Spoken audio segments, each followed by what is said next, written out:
Centro Cultural Municipal Toninho Mendes. Eu converso agora com a secretária de Cultura e Economia Criativa, Aline Damasio. Secretária, a senhora chegou no momento em que acontece tudo ao mesmo tempo em Taubaté. Estamos em momento de carnaval, né, e que vai ser a nossa primeira conversa. E logo em seguida já tem festa do Quiririm, já tem plano municipal de cultura, tem uma série de coisas, a gente sabe que é tudo muito corrido, mas vamos falar de carnaval. Como é que está, né, a programação do Carnaval 2025 de Taubaté? Bom, cheguei num momento feliz, né? Quando tem a cena cultural ativa numa cidade, principalmente uma cidade com as características de Taubaté, que é uma cidade antiga, uma cidade que trabalha a questão da memória, da identidade, da preservação do patrimônio histórico, do patrimônio material e imaterial. Então eu fico muito contente, enquanto gestora pública de cultura, que eu chegue no momento que as pessoas, para além de fazer, né, a festa, para além de fortalecer principalmente essa questão da economia criativa, da cultura negra, paralelamente a gente também esteja trabalhando no marco legal, que é a questão do Plano Municipal de Cultura, né? É super importante para a gente, se não aconteceu até hoje, se não aconteceu até antes de 2025, que a gente de fato trabalhe para que a gente tenha esse documento, que hoje é uma proposta, né? O Executivo, em 2024, fechou, conseguiu fazer essa escuta com a sociedade civil, e eu, inclusive, acho que de uma maneira muito interessante, né, de uma maneira muito democrática, e agora a gente submete a esse projeto ao olhar, as vistas e a participação do Legislativo, e, na sequência, a gente tem um projeto de lei que vai ser aprovado. Então, é um caminho grande, que muito, como eu disse aqui, felizmente já começou, mas a gente tem mais coisa pela frente aí, né? A gente tem mais uns passos. Então, que bom que ao mesmo tempo que a gente tem carnaval, a gente já está pensando aí na festa de Quiririm, e paralelamente a isso a gente está construindo uma diretriz, um marco legal de fato para as políticas públicas de cultura. Quando penso no carnaval que vem por aí, infelizmente esse ano ainda a gente não tem as escolas de samba na avenida, que eu acho que é primordial realmente para a identidade da cidade.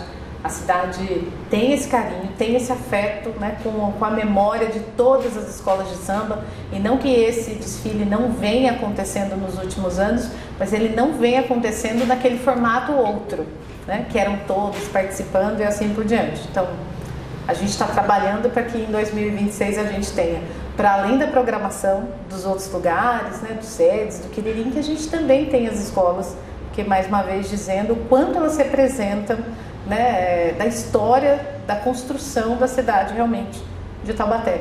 Economia criativa, assim, o carnaval, o samba é economia criativa. As pessoas estão fazendo a festa no dia, estão dançando, estão pulando, mas para isso acontecer, a comunidade se envolveu, várias pessoas inclusive aprenderam ofícios, desdobram esses ofícios na vida cotidiana, então faz a diferença da família. Tem a festa, tem a comemoração, tem o marco ali, inclusive, da cultura negra, mas também tem a questão do desenvolvimento financeiro para o município de Taubaté. E aí é muito importante que a gente não perca isso de vista. Todas as vezes que a gente falar de carnaval, a gente está falando de economia criativa. E por que estamos falando? Uma, porque a cidade de Taubaté tem uma secretaria de cultura e economia criativa, não é uma secretaria exclusivamente de cultura, né? Já tem esse pleito para que a gente trabalhe nessa frente. E também porque a economia artística do Brasil representa, né, uma porcentagem altíssima. Então, o que a gente faz hoje supera a produção da indústria automobilística. Imagina, a gente sai na rua, não tem nem como passar na rua de tanto que carro que tem, que as pessoas vão comprando. A nossa economia representa uma porcentagem maior do que as fábricas de automóvel. Isso é muito importante. Isso é muito importante, mas mais importante que isso é que a gente entenda que nós somos responsáveis por grande parte da economia do nosso país, do nosso estado, do nosso município. E aí a gente vai para essas conversas, a gente vai para esses encontros de uma maneira mais empoderada de tudo aquilo que a gente já está fazendo. Inclusive, algumas pessoas me perguntaram isso na cidade.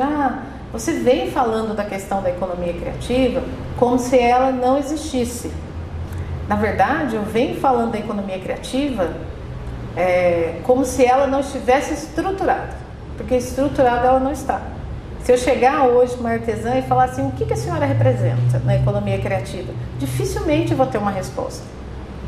Nesse sentido, eu faço parte da cadeia da economia criativa, porque não está claro para a população. E claro, quando não está claro para a população, muitas vezes não está claro para o executivo, não está claro para o legislativo, então tem essa vantagem, a gente chega num começo de gestão, uma conversa interessante também com o legislativo e a gente vai estruturando e vai fundamentando essa ideia. Mas esse trabalho acontece, como eu disse, da mesa para cá, mas a gente precisa também da sociedade civil atuando nessa direção da mesa para lá. Isso faz toda a diferença. E eu acho que isso é muito representativo nas barracões da escola de samba, né? Muito representativo. E em Taubaté a gente no começo já inicia-se o ano com um impasse. Vai desfilar na rua, vai desfilar no bairro, não vai desfilar, a verba vem, a verba não vem. Então a gente sabe que foi um pouco conturbado isso. E como ficou, né, resolvida essa questão? As escolas vão fazer nos seus bairros, elas vão fazer interno, coisas dentro da sua própria quadra, ou elas vão ter liberdade de vir para a avenida se quiser. Como é que ficou acertado essa questão? Quando a gente abriu essa frente, essa conversa com as escolas de samba, foi num outro formato, dizendo assim, bom, a gente tem uma realidade hoje de menos 30%, então a gente vai precisar fazer tudo com menos 30%. Nesse formato, a gente não vai conseguir, a nossa estrutura, a gente vai montar para a Avenida do Povo. Para a Avenida do Povo, quais são as escolas que querem vir? Porque em outros anos, o que acontecia? O subsídio, ele era repassado para a escola e a escola poderia desfilar na avenida ou ficar no bairro, né? Tinha essa abertura. Por outro lado, as pessoas dizendo, não tem mais um desfile na avenida, a avenida não é mais usada dessa maneira. Então a gente falou, vamos entender com as escolas se isso procede, né? E aí era importante para a gente que a gente tivesse a maioria das escolas querendo desfilar. A gente tinha, na verdade, das escolas aptas ao subsídio, a receber o subsídio, nós tínhamos 2 querendo e 2 não querendo. Então a gente não tinha a maioria, a gente tinha exatamente a metade. Então a gente escolheu, bom, então se é isso, a gente não vai. Ou a gente teria 3 ou 4, né? Ou a gente não faria. Então hoje a escola vai desfilar no bairro, se ela quiser desfilar no bairro, mas não terá esse espaço na Avenida do Povo. A ideia, como eu mencionei aqui já, é que a gente construa esse Carnaval 2026 para que a gente tenha uma estrutura adequada. E é claro que quando você traz esse procedimento, que há muitos anos vem sido replicado, que é a escola de samba começa o ano e aí recebe o dinheiro. Como é que faz uma escola de samba desfilar em um mês? Assim, eu sou artista também, mas eu venho de uma história de escola de samba, eu venho de uma família de escola de samba, e nesse formato de fazer fantasia em casa. Então, na casa da minha avó, ali no sofá, nem dava para sentar, porque era o mês das fantasias. A gente fazia a ala da comunidade. Era quase um mês fazendo fantasia. Estou falando de uma ala. Imagina uma escola inteira. Então, a ideia é que a gente também faça um ajuste nesse procedimento. Em que sentido? Que esse dinheiro passe, a escola passe a receber esse dinheiro antes, num cronograma casado com um cronograma de atividades. Então, a escola tem que fazer tal coisa de contrapartida e ela recebe tal porcentagem do valor. Depois ela cumpre mais metas e ela vai para uma segunda porcentagem do valor. E aí, quando a gente chegar no final do ano, essa escola já recebeu os valores e quando chegar no começo do ano, essa escola vai para a avenida. É um outro lugar. O problema é ter um processo administrativo no meio da construção de uma avenida para o desfile. Então, nesse sentido, esse formato não favorece o que as escolas querem. Por outro lado, isso é uma questão, eu acho que é uma questão do executivo, uma vulnerabilidade mesmo, uma fragilidade do como esse processo estava sendo feito, e eu entendo que ele precisa de ajuste. Por outro lado, é importante também que as escolas que já têm esse processo fortalecido nas comunidades, que já têm adesão das comunidades, passem a refletir sobre a questão da criação de uma liga mesmo, de uma liga ou de uma associação que as represente, porque daí esta conversa, o subsídio, o repasse com a prefeitura, ele fica num formato e ele fica eu acho que num tempo mais adequado. A Liga seria minha próxima pergunta mesmo, porque Taubaté já teve 14 escolas de samba e já teve uma Liga lá no passado. Aí, por N questões, a Liga não prosperou e as escolas foram desincentivadas e foram acabando e tal. Cada bairro da cidade tinha uma escola. A Taubaté começava a desfilar na sexta-feira, né? Dividia, enfim. E hoje não temos mais, hoje estamos reduzidos a 4.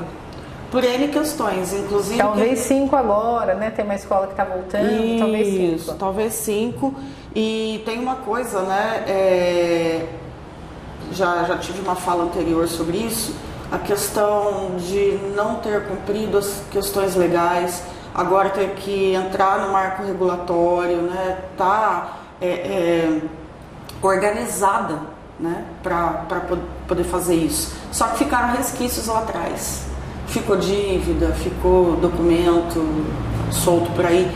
Reorganizar tudo isso. A senhora pretende montar um grupo de pessoas para lidar diretamente com a escola de samba ou tudo vai acontecendo naturalmente? Como é que a senhora pensa nesse tipo de organização para 2026? Bom, se a gente conseguisse caminhar com a história da Liga, isso, né, esse problema já seria resolvido, porque nós teríamos um representante falando pelos outros chefes de agremiação.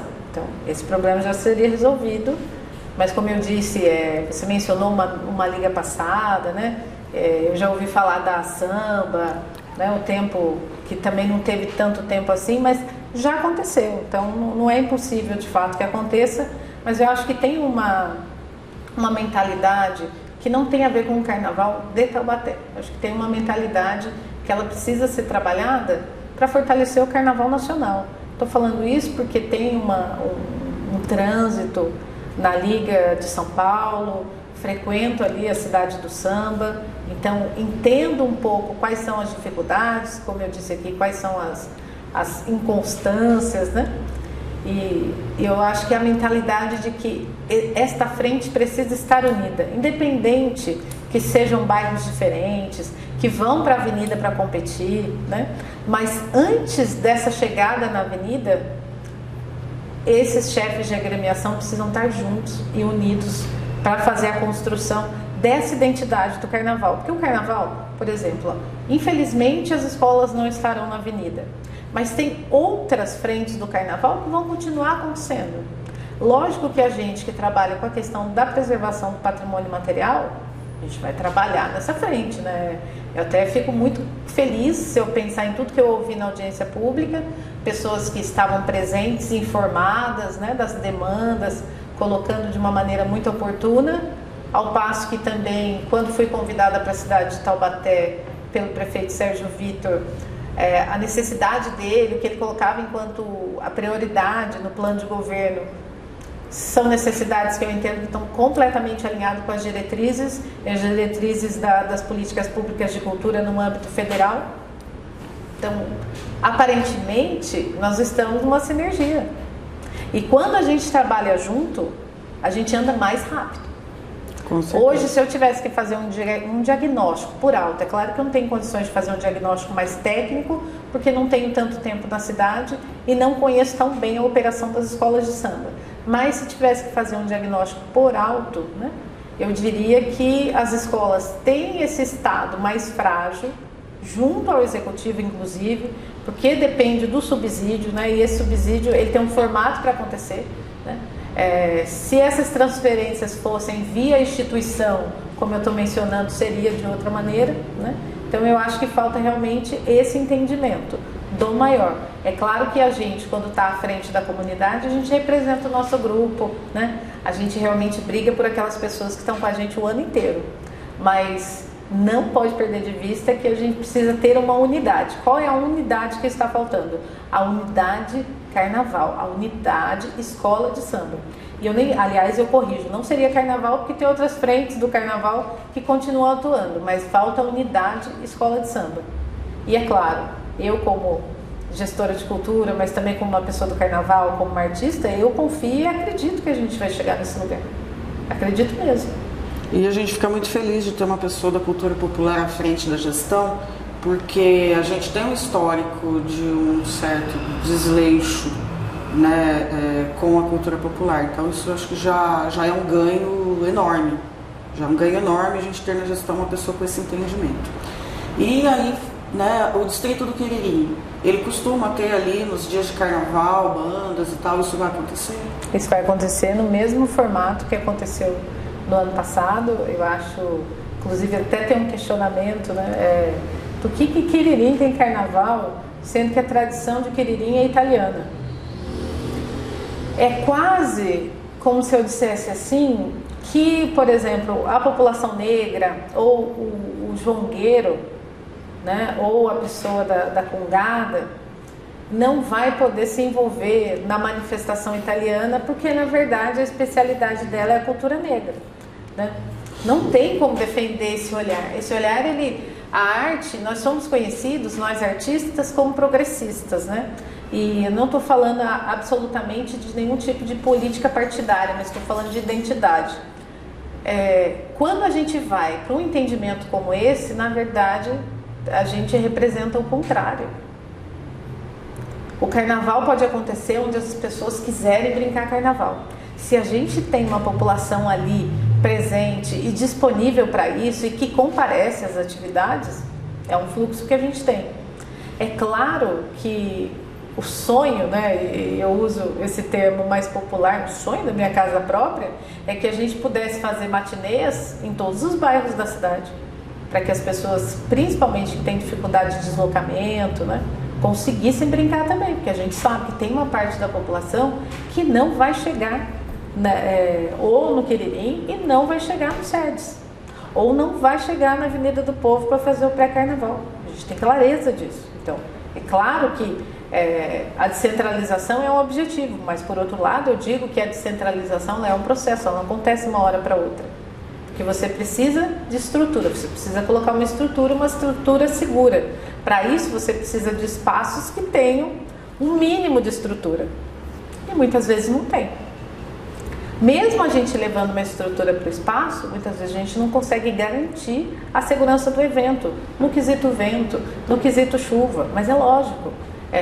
Não estou dizendo que não é para a gente fazer nem começar, estou dizendo que não é algo que você faz assim.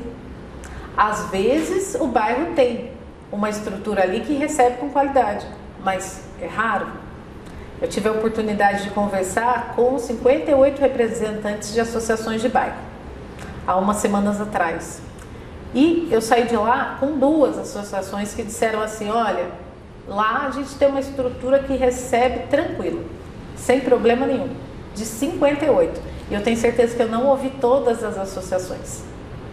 Tinha gente que não estava lá. Essa questão estrutural para que as coisas aconteçam em Taubaté é um fato, porque nós tivemos aí períodos bem longos em que a prioridade não era essa, né? Então, de verdade, é uma coisa que vai ter que praticamente começar do zero, né? Uma das coisas que a gente questiona, até no quesito acessibilidade, nós temos a Avenida do Povo, né, que é uma avenida coberta, com arquibancada, que a estrutura é o centro de eventos de Taubaté, é a Avenida do Povo. Uhum. Mas nós tivemos até a oportunidade de fazer um trabalho sobre acessibilidade e o local na Avenida do Povo destinado a pessoas com deficiência, com rampa para cadeira de rodas, com peitoral, né, enfim, é o final da avenida. Então, tudo que as pessoas com deficiência conseguem assistir é o 7 de setembro desmanchando, é a escola de samba já dispersando, desmanchando, é tudo desmanchando. Isso quando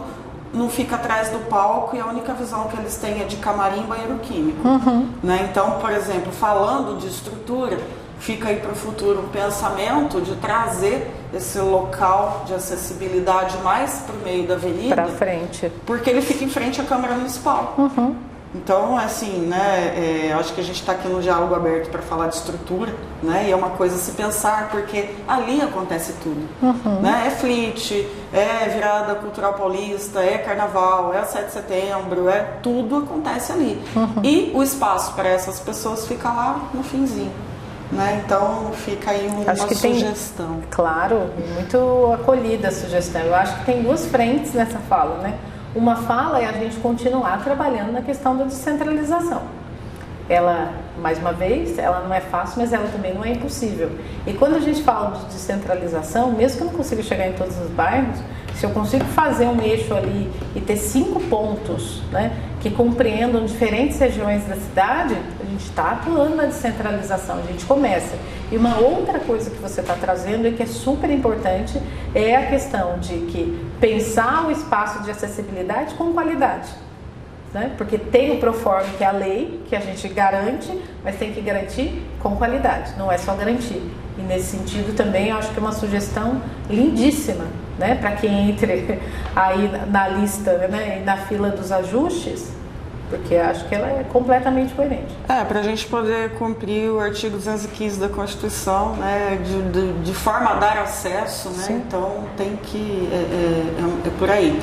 E, né, saindo um pouco agora da pauta de carnaval, né, a sua visão de Taubaté, né, chegando já nesse turbilhão, né, você já falou algumas coisas aí sobre os pensamentos e as conversas que já houveram com determinados grupos, mas assim, não vou dizer a curto, porque a curto a gente já está nele, né? Mas a médio e longo prazo, né, como é que na sua cabeça está sendo organizada a secretaria? Isso com relação ao que você tem de estrutura, de funcionários e tudo, e ao calendário da cidade, porque o calendário da cidade é complexo. Ele é complexo e como muita coisa deixou de acontecer por N motivos, né, acabou sendo um fator de desestímulo, inclusive para os grupos. Né? E ainda nessa questão, o incentivo para que a nossa identidade cultural não desapareça. Por quê? Nós tivemos, vou citar até um fato real que acaba permeando um pouco essa minha pergunta, né, do pensamentos futuros para a cultura de Taubaté. Porque nós tivemos recentemente, infelizmente, o falecimento de uma mestra, né, da Congada, a mestra Joaquina, com certeza ela já conheceu, e a Congada não tem discípulos ali que falam, não, agora a gente vai continuar tocando até em memória da mestra. Ainda não aconteceu isso. E era a única Congada da cidade. E aí? Como é que a gente faz para recuperar, né, isso, para tentar trazer de volta, para tentar estimular alguém que continue o legado da mestra? Se tratando de cultura popular, eu acho que é importante que a gente compreenda a cultura popular nesse fluxo mesmo. Esse fluxo, eu acho que ele é natural. Então, eu venho de uma família de jongo. Felizmente, até agora, né, na minha geração, nós estamos lá. Possivelmente, minha filha também estará. Ela tem 3 anos de idade. Porque ela vai comigo. Porque ela dança também. Porque ela se sente feliz, né, ali. Mas a cultura popular, o patrimônio material, não tem nada que garanta essa continuidade. O que ajuda a garantir a continuidade é quando a gente valoriza. E aí estou falando a gente, poder público. É quando a gente valoriza. Quando a gente dá espaço, quando a gente dá o mesmo espaço, inclusive, né, de informação que a gente dá para outros segmentos. O poder público atua nesta linha. Agora, se um grupo, se uma figura importante do grupo vem a falecer e não tem, né, uma continuidade, não está nos filhos, não está nos netos, e o grupo resolve não fazer mais, não celebrar, não comemorar, não dançar, não cantar, não tem o que a gente faça em relação a isso. Não é função do poder público ir lá e falar, não, olha, vamos criar uma nova mestra Joaquina. Não tem como. O que a gente faz para salvaguardar esses grupos é fortalecê-los. É isso. Se mesmo com esse movimento, ou se, né, não sei, não poderia dizer se esse movimento aconteceu até antes de janeiro aí de 2025, eu só falo por janeiro de 2025 para frente. Mas mesmo, né, que tenha acontecido, se o grupo acabou, acabou. Porque a concepção da cultura popular é uma concepção diferente, por exemplo, da concepção do folclore, né? Daquelas coisas que estão, as lendas que não mudam. O Saci é o Saci do mesmo jeito, ninguém fala da evolução do Saci, porque o Saci agora é o Saci preocupado com o meio ambiente. Né? Ninguém está falando disso, que o Curupira, né, cuida do uso da água ou do lixo Ninguém está falando disso, está falando do Saci do Curupira, entre outras lendas. A cultura popular, ela traz um outro lugar. Ela traz a cultura em movimento. Então, hoje a gente tem uma figura na cidade super importante para nós, referência da cultura popular, que é o Mestre Paizinho. Mas ele não foi assim sempre. Ele já foi criança, já foi adolescente, e ele não tinha essa representatividade. Hoje ele é o Mestre Paizinho, né? Eu estou falando que eu sou do Jongo, sei lá, pode ser que daqui 20 anos eu seja a tia Aline do Jongo, né? Porque as coisas estão em movimento. Se eu continuar representando o Jongo, se eu continuar fazendo canja e fazendo canelinha no fogão de lenha da minha avó, né, e ficar suja ali de fuligem, para os próximos anos pode ser que eu seja a tia Aline do Jongo. Se eu me enveredar mais pelo lado aí da gestão pública e não tiver tempo para essa minha frente que é pessoal, eu não vou ser, entende? Não tem muito, isso não tem como garantir. Mas eu acho que a gente atua nesta frente, de dar, quando você fala, o que você vê que pode ser mudado? Eu vejo muita coisa acontecendo, né? Em Taubaté, culturalmente falando, turisticamente falando, isso é sensacional. Isso já é um ponto pra gente. A gente já sai no jogo, assim, a gente já vai para 1/3 do campo para frente. Por outro lado, eu não vejo isso sistematizado. Hoje, se eu quisesse assim, uma agenda municipal de atividades, que eu quero pensar, nessa agenda eu acho a dança, eu acho o teatro, eu acho a literatura, eu acho museus, ou até acho alguns eventos da iniciativa privada, mas que são eventos referência e eventos importantes para a cidade. Eu não acho. Então tem um trabalho aí de sistematizar uma agenda mensal, né, no início do mês, para que as pessoas inclusive tenham o tempo de se organizar. É importante para a própria secretaria, que a secretaria também já se antecipa nessas produções, contratações e tal. Isso é uma coisa que os artistas, mas que também os colaboradores trazem. É tudo muito feito em cima da hora, né?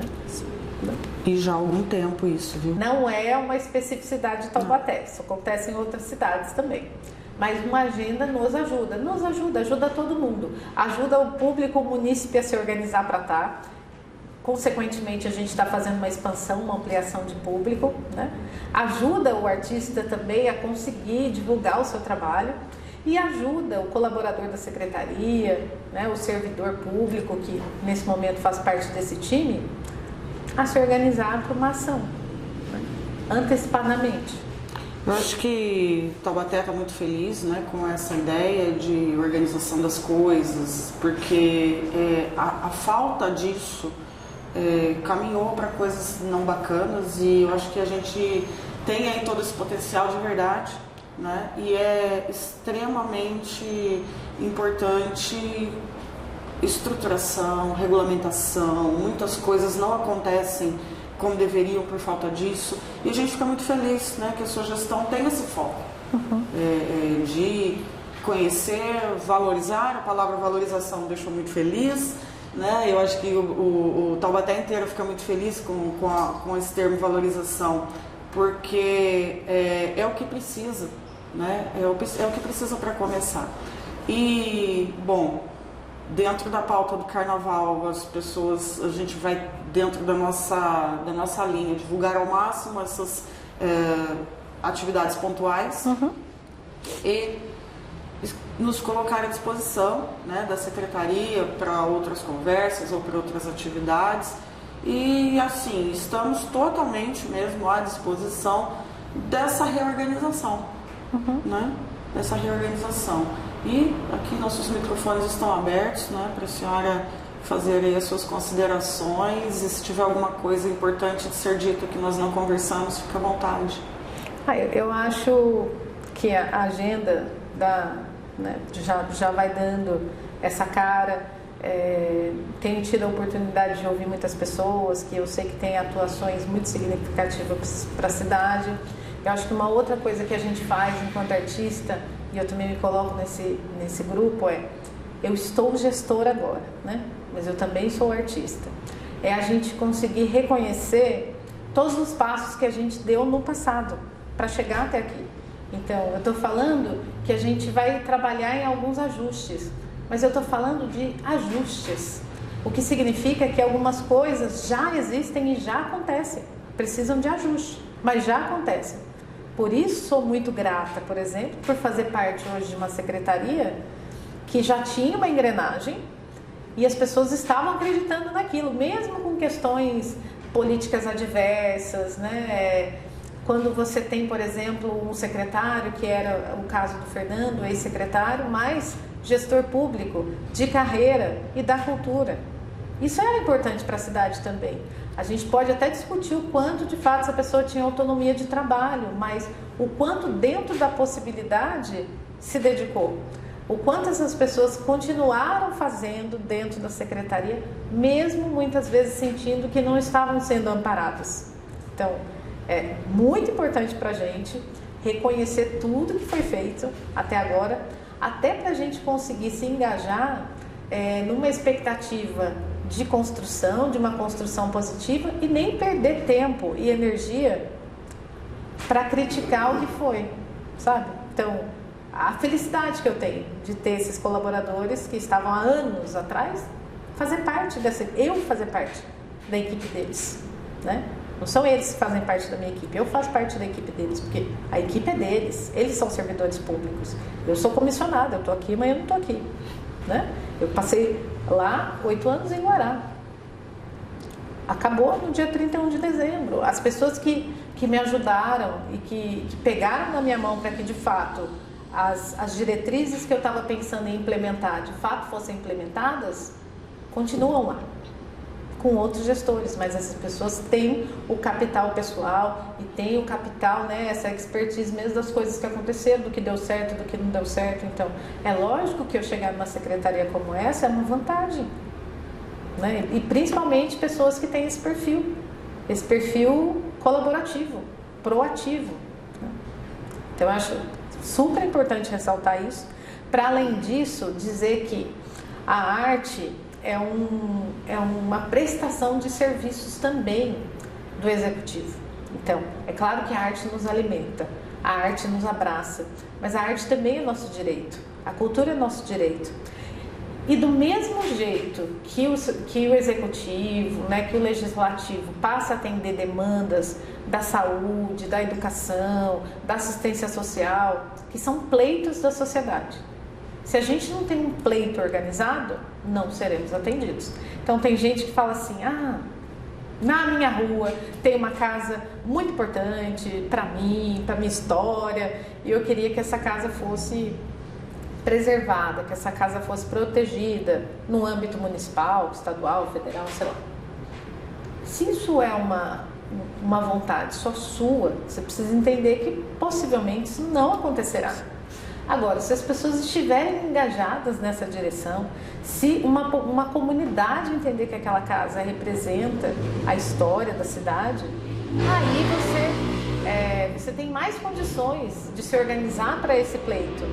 E é nesse sentido que eu convido, né, a nossa sociedade artística da cidade, a gente entender que muitas vezes o que nós estamos olhando e pautando como prioridade, às vezes não é prioridade dos gestores porque não está organizado enquanto pleito, enquanto demanda. E é excelente a gente ter uma gestora que quer ouvir, porque isso também era uma dificuldade.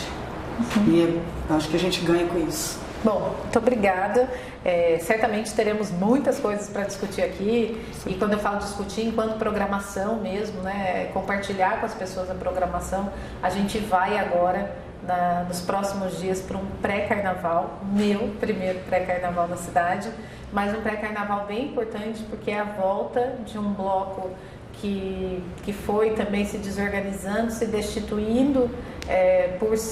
né, acho que episódios negativos passados, mas que esses episódios também representam aí uma ausência, né, de uma comunicação mais assertiva entre sociedade civil e poder público. Então, colocar o bloco na rua, né, e colocar o bloco na rua negociando com todas as frentes, né, que cuidam inclusive da nossa segurança, da segurança pública, conseguir chegar num acordo, para mim, já é um marco bem importante, da gente estar na rua. Mas é lógico, estar na rua dentro e com as nossas responsabilidades em dia, responsabilidade enquanto executivo, mas também colocar o bloco na sua responsabilidade devida, né? Para que seja bom para todo mundo e principalmente num projeto de retomada, que a gente tenha clareza que todos nós somos responsáveis por esse processo. Não é só prefeitura, não é só bloco e também não é só munícipe, porque às vezes o munícipe não faz parte da organização do bloco, né? Mas o que ele vai fazer nesse bloco, como ele vai exportar nesse bloco, isso corrobora para entender se esse bloco vem em 2026 ou não. Eu venho, né, batalhando para que um bloco que teve problemas com segurança no passado volte para a rua. Se as pessoas forem com esse olhar de tô nem aí, em 2026 elas não vão ter onde brincar. Então, todos nós estamos inseridos e somos responsáveis pela felicidade deste e de outros carnavais. É literalmente uma teia. Com certeza. Muito obrigado, secretária, e estaremos aqui sempre que precisar para a divulgação dos projetos e se que a gente puder colaborar, estamos às ordens. Eu agradeço muito. Até já.